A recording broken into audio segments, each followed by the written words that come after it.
Assalamualaikum warahmatullahi wabarakatuh. Perkenalkan, nama saya Angga Permadi dari Teknik Mesin B Universitas Janabadra.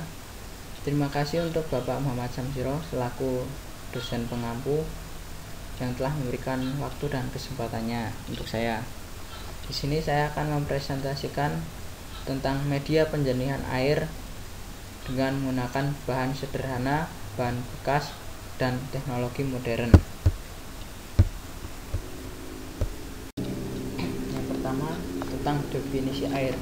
Air adalah zat atau materi atau unsur yang penting bagi semua bentuk kehidupan yang diketahui sampai saat ini di bumi, tetapi tidak di planet lain. Air menutupi hampir 71% permukaan bumi. Terdapat 1,4 triliun kilometer kubik atau 330 juta mil kubik tersedia di bumi. Air sebagian besar banyak di laut atau air asin dan pada lapisan-lapisan es di kutub dan di puncak-puncak gunung. Akan tetapi juga dapat hadir sebagai awan, hujan, sungai, muka air tawar, danau, uap air, dan lautan es. Pada fenomena baru-baru ini, banyak daerah yang terdampak bencana seperti di Jakarta terjadi banjir, ada juga di Nusa Tenggara Timur yang terkena banjir bandang. Oleh karena itu, pasokan air bersih pasti sangat diperlukan di daerah-daerah tersebut. Tetapi karena minimnya pasokan air bersih yang ada, maka dari itu kita harus bisa memanfaatkan air yang kotor atau tidak bersih itu menjadi air yang bisa kita pergunakan untuk kegiatan sehari-hari, untuk dikonsumsi ataupun untuk kebutuhan yang lain. Saat ini kebutuhan air sangat penting bagi semua orang, baik itu kebutuhan air bersih di rumah tangga maupun di dunia bisnis. Untuk dapat memberikan kualitas air bersih, maka dibutuhkan pengolahan air yang memiliki kualitas sesuai standar kesehatan dari Departemen Kesehatan ataupun Badan Kesehatan Dunia. Berdasarkan hasil kegiatan pengabdian kepada masyarakat yang dilakukan di Desa Cicalengka RT 2 RW 2 Kecamatan Pangedangan oleh Solihin dan teman-temannya pada tahun 2020, dari pembuatan alat penjernihan air didapatkan bahwa air yang semulanya warnanya keruh berubah menjadi lebih bening dan tidak berbau. Hal ini karena bahan-bahan yang digunakan seperti batu kerikil, sabut kelapa, arang, ijuk, dan spon. Dengan menggunakan bahan-bahan yang murah dan relatif mudah dicari, kita dapat membuat alat itu sendiri di rumah dan dapat memproduksinya menjadi lebih banyak dan dapat dimanfaatkan untuk daerah-daerah terkena bencana alam yang sangat membutuhkan air bersih, baik untuk dikonsumsi ataupun untuk kegiatan sehari-hari. Bukan hanya karena bencana alam, tetapi perbuatan manusia juga bisa mengakibatkan pasokan air bersih yang dibutuhkan berkurang. Contohnya saja pencemaran air disebabkan oleh keadaan sekitar kita. Contohnya saja aktivitas penambangan. Aktivitas penambangan secara ilegal dilakukan menggunakan peralatan sederhana tanpa memperhatikan keselamatan kerja dan keselamatan lingkungan akibat pengolahan mass. Selain pencemaran air lewat aktivitas penambangan, kegiatan sehari-hari pun yang sering kita lakukan dapat mencemari lingkungan di sekitar kita, khususnya pencemaran air. Contohnya saja pencemaran air akibat usaha pencucian pakaian atau laundry. Siapa yang tidak kenal dengan jasa ini? Daripada kita capek-capek untuk mencuci dan menyetrika sendiri, lebih praktis kalau kita menggunakan jasa laundry. Tinggal masukkan ke laundryan, kita tinggal terima beres, pakaian sudah bersih, wangi, rapi, dan tinggal pakai saja. Akan tetapi jasa pencucian pakaian atau laundry berkontribusi pada peningkatan penggunaan air tanah dan pemakaian deterjen, sehingga menghasilkan limbah cair yang dapat mencemari lingkungan. Lingkungan Yang tercemar mulai dirasakan dengan tercemarnya sumber air yang selalu digunakan untuk kegiatan sehari-hari. Pencemaran yang terjadi diantaranya air yang berbau dan warna air yang keruh. Oleh karena itu kita bisa membuat alat untuk menjernihkan air yang sudah tercemar menggunakan media-media yang ada di sekitar kita, seperti kayu bakau dan batu apung. Kayu bakau dipotong secara homogen dan dilakukan pembakaran sehingga hitam sempurna. Sedangkan batu apung ditreatment dengan dibuat dalam bentuk partikel dan utuh. Kemampuan dari kedua bahan utama ini sebagai absorber akan sangat membantu proses filtrasi. Hasil yang diperoleh dari alat penjernih ini yaitu air menjadi lebih jernih, tidak berbau, dan layak untuk dipakai. Pembuatan alat ini menjadi salah satu solusi yang dapat diterapkan masyarakat untuk memperoleh air bersih. Selain alat penjernih air dengan kayu bakau dan batu apung, ada juga metode penjernihan air yang membuat limbah laundry menjadi air bersih. Metode pengolahan yang digunakan adalah filtrasi menggunakan filtrasi pasir silika, absorpsi karbon aktif, serta gabungan pengolahan filtrasi pasir aktif dan absorpsi karbon aktif untuk menghasilkan air bersih. Hasil penelitian menunjukkan bahwa metode pengolahan koagulasi dan flokulasi, filtrasi pasir aktif, absorpsi karbon aktif, serta gabungan filtrasi pasir aktif dan absorpsi karbon aktif mampu menurunkan kekeruhan hingga batas maksimum air bersih.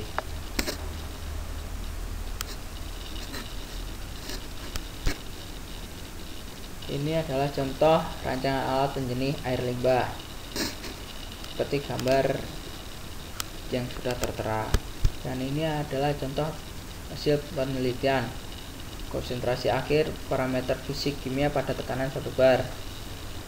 Kita bisa lihat di sini yang di tes adalah warna, COD, TSS, dan pH. Dari konsentrasi awal yang sudah tertera, dan ini pengetesannya pun menurut dari menit ke menit, dari menit 20, 25, 30, 35, 40, 45, 50 sampai 60. Nah, itu setiap hasilnya pun berubah-ubah. Dan ini adalah contoh grafik dari penelitian sebelumnya.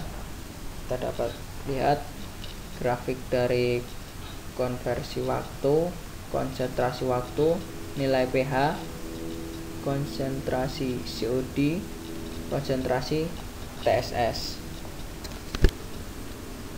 Dan ini adalah penelitian yang sama, tapi bedanya ini pada tekanan 2 bar, dan masih sama juga.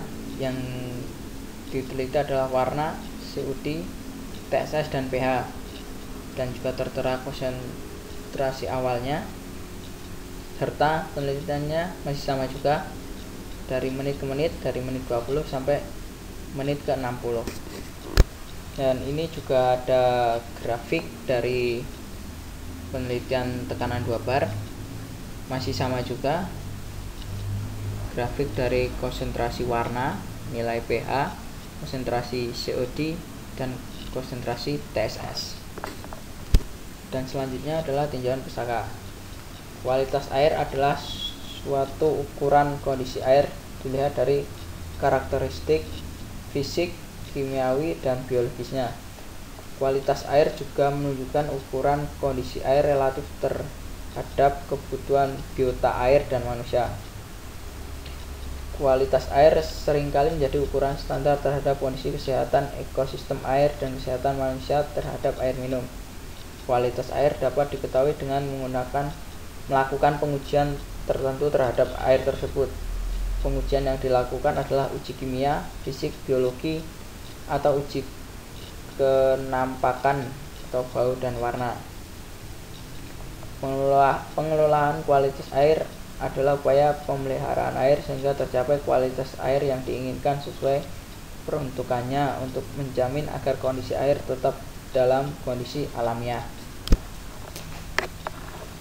Standar kualitas air bersih dapat diartikan sebagai ketentuan-ketentuan berdasarkan Peraturan Menteri Kesehatan Republik Indonesia Nomor 492 Menkes /per/4/2010 tentang persyaratan dan pengawasan kualitas air.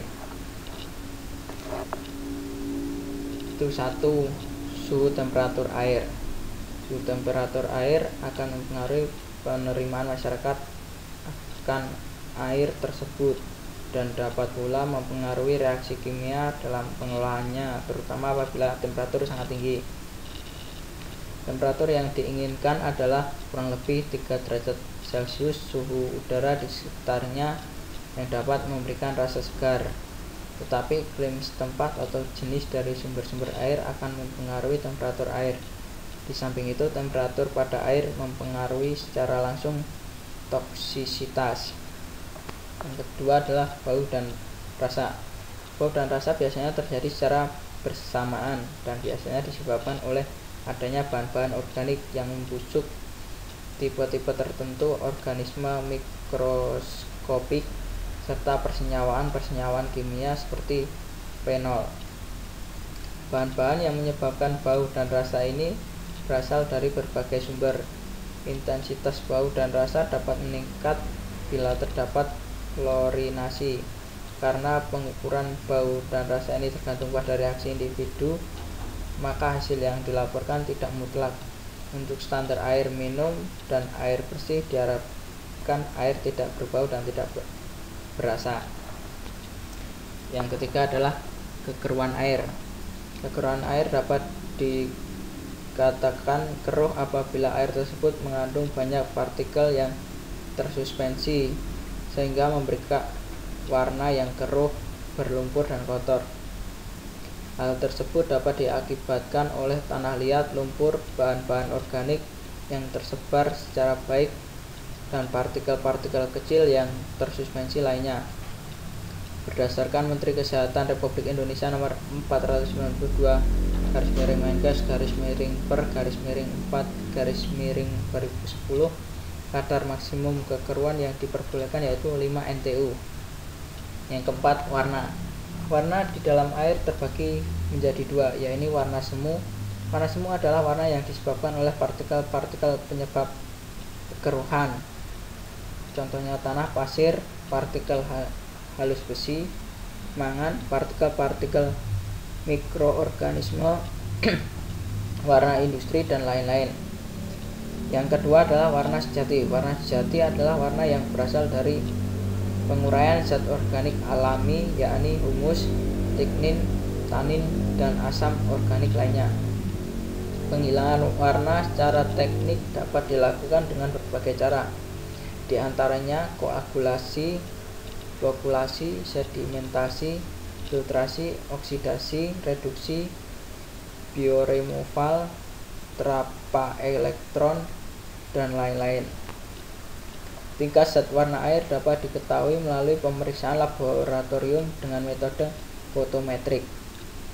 Yang kelima adalah TDS, Total Dissolved Solid, yaitu ukuran zat terlarut yang terdapat pada sebuah larutan. Umumnya berdasarkan definisi di atas, seharusnya zat yang terlarut dalam air harus dapat melewati saringan yang berdiameter 2 mikrometer. Selanjutnya adalah contoh-contoh media yang dapat digunakan sebagai media untuk penjernihan air. Ada sebagai berikut.